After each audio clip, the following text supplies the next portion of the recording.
Kia ora koutou, nā pia o te wānanga. He paku mihi tia nei. Ko Lauren Dawson ahau. No Ingarangi, no Kotarani, oku tipona mihihana kia koutou. No reira kia koutou katoa. Kei te motu wahiki au e noho ana. He kainaki mara ahau, e kaitiaki hoki he nā manu.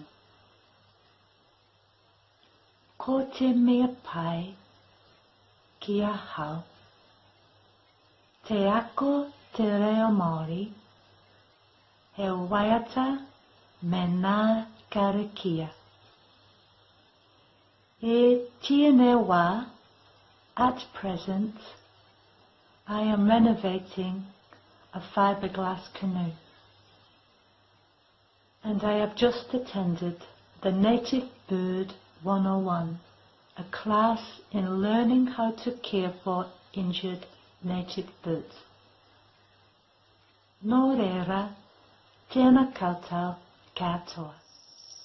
Kia ora tātou, e te whānau, e karakia tēnei, e hangai ana ki nā tematanga hau. Karakia tuatahi, new beginnings, e tematanga hau.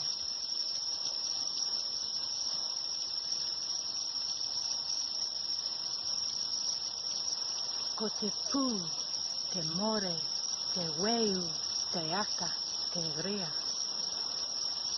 Ko te waunu, te kune, te whē, te kore, te pō. Ki ngā tangata Māori, nā rangi rawa, ko papa. Ko tēnei, te tematanga o te ao.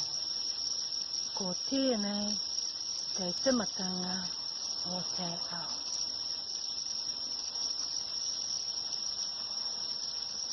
He waiataki naki.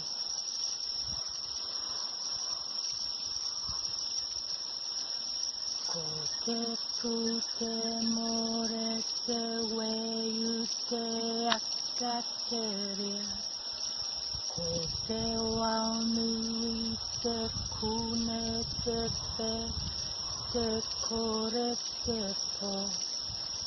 Ki ngā tangata Māori, nā rangi rawa ko papa. Ko tēnei te tematanga o te ao. Ko tēnei te tematanga o te ao. Kia tau te rangi Māori, kia tīna, home, hui e, taiki e.